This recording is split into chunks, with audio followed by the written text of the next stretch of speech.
Before we went to the break, we did get a chance to have a telephone interview with Michael Annett, who is now driving the number 43 nationwide car for Richard Petty. So we will play that for you, get you a chance to listen to what Michael Annett had to say about that.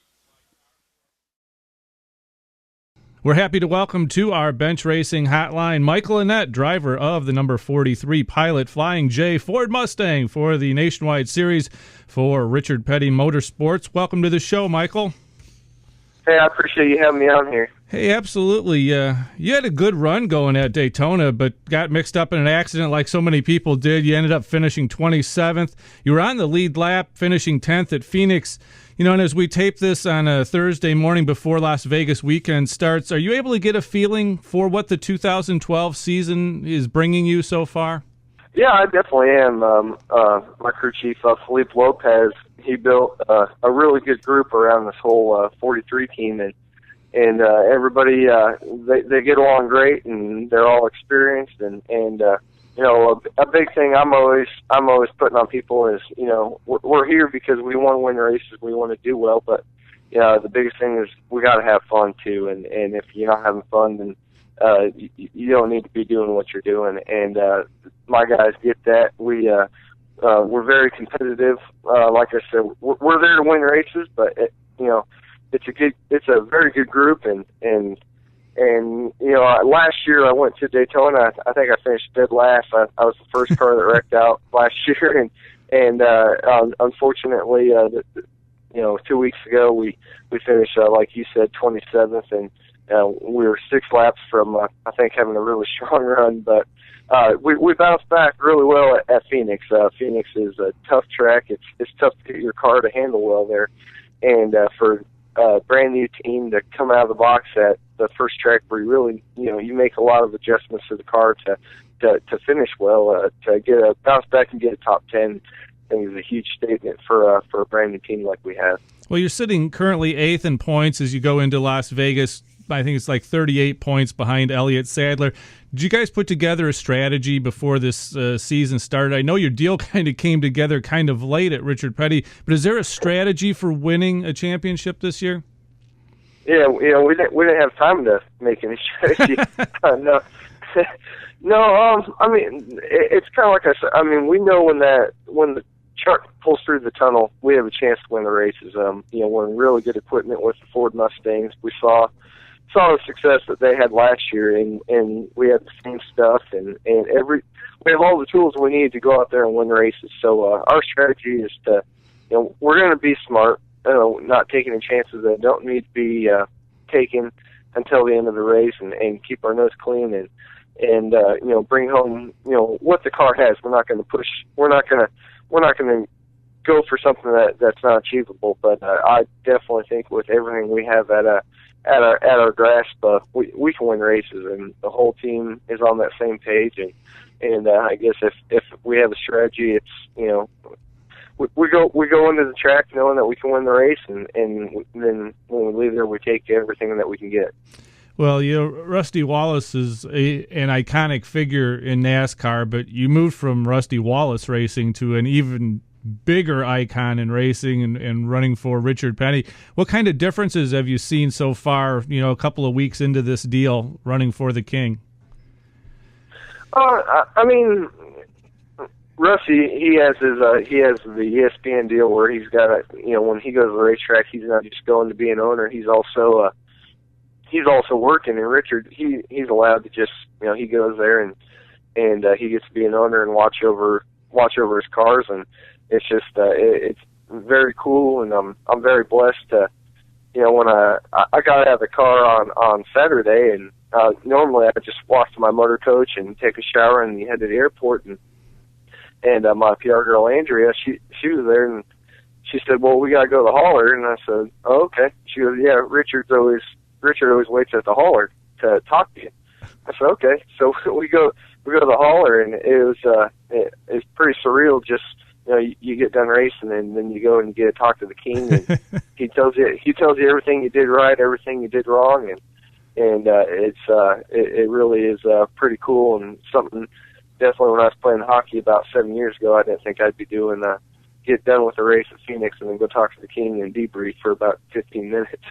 Well, okay, you jumped ahead on my questions there, so we got to bring up the hockey thing here. I mean, we talked to so many drivers, they get their starts in quarter midgets and go-karts from like age 3, but you really didn't get into this game until much later in life because, and a lot of people really don't know that you were a damn good hockey player. Did you just wake up one morning and say, hey, enough of of being cold all the time, I'm going to go to a warm weather sport? Well, the biggest thing, I was at Knoxville Raceway in Iowa when I was about 4 days old. My dad owned a World Outlaw sprint car team, with Sammy Swindell driving it. And I was born in '86 up to '93. I was at a racetrack every weekend. And then in '93, my dad said, "All right, I'm done spending money, and I've had enough of this," and kind of washed his hands with it. And I was like, all right, well, I thought I was going to be a race car driver. What do I do now? And and I had a couple buddies that were playing hockey at the time, and started playing hockey when I was 7, and grew up doing that. And then it was kind of funny though, because I was living in Waterloo, Iowa at the time, and everybody, we get done with practice, and everybody goes to one of the guys' house, and they all want to watch a college hockey game on TV or, the junior championship somewhere, and I'd be sitting in the other room watching the Speed Channel, watching racing stuff. and I think my parents finally, they realized, it's something that I wanted to do, and it wasn't going to get out of my system. And finally, by the age of 18, I talked my mom into it, and I played in Waterloo for 2 years, and about 2 weeks after we lost in the playoffs, I was in Memphis in a Silver Crown car, testing down there. My dad kind of threw me in the wolves to see if I had any talent. And we went down there, and most kids, they say, oh, I started in a go-kart or a hobby stock or something like that. Well, I think the most horsepower I've ever had at my foot was the very first car I ever drove. And, it started there, and then we just ran late models around Iowa and moved up through the Arthur truck and eventually a nationwide series. So definitely got a later start than a lot of guys, I'm competing against did, but we were smart enough that every time we did, make a move up and keep growing up the ladder, we were smart about it and made sure we were with the right team and right equipment. Well, I'm glad to hear that you were smart enough to go and ask Mom for her permission. That was the most important part. You got to get Mom behind you before you ain't do anything else. If it wasn't for Mom, I probably would have been racing about 8 years old, but it took 18 to talk her into it. Well, hey, 10 years, that's not too bad of a deal. You like you said, you had a lot of early success in the ARCA series. You won at Talladega, then you won at Daytona that next spring. Do you have the feeling that you're kind of a super speedway kind of guy? Well, I think I told you at the beginning of this conversation I finished dead last year. Well, that happens, No, I definitely think people say certain guys have a knack for it. I think if you watched 2 weeks ago, we had a really fast car that would go to the front whenever I wanted it to, and we were just a victim of circumstances. But it really, I wouldn't call myself, a super speedway specialist, but I definitely feel like I know where to put the car where it wants to go at that time, and put myself in the right situation. But Steven and I last year at Rusty Wallace in July, we came off turn 2, running first and second on the last lap, and his motor blew up. So there's just super speedway racing. It's so finicky, and you're just a victim of so many circumstances, and it's so many things have to happen right at the right time, especially the way things are now. There's a lot of stuff that's just completely out of your control. Well, you run on so many mile-and-a-half racetracks. So many drivers say that they are totally different. They may all be, quote, everybody in the media calls them cookie cutters and the fans call them cookie cutters, but a lot of drivers say most of those tracks have nothing in relation to one another. What do you think as far as Las Vegas goes? Is it a track that you like as far as a mile-and-a-half goes? Yeah, I like Vegas. Just the speed itself of Vegas is pretty cool. There's not a whole lot of tracks we go to besides Daytona and Talladega where you say, all right, I'm not gonna lift at all getting in the corner. And Vegas is one of those, and it's pretty cool to look at a mile and a half and say, I'm not gonna lift for this corner. And but it's definitely has character. Everyone fights the bumps in the center of turns 1 and 2, and normally it seems whoever gets through those bumps the best is who has the most success. And I'm a fan of any track where you're not stuck to the bottom. Where you can run the bottom, you can run the middle, you can go up to the wall.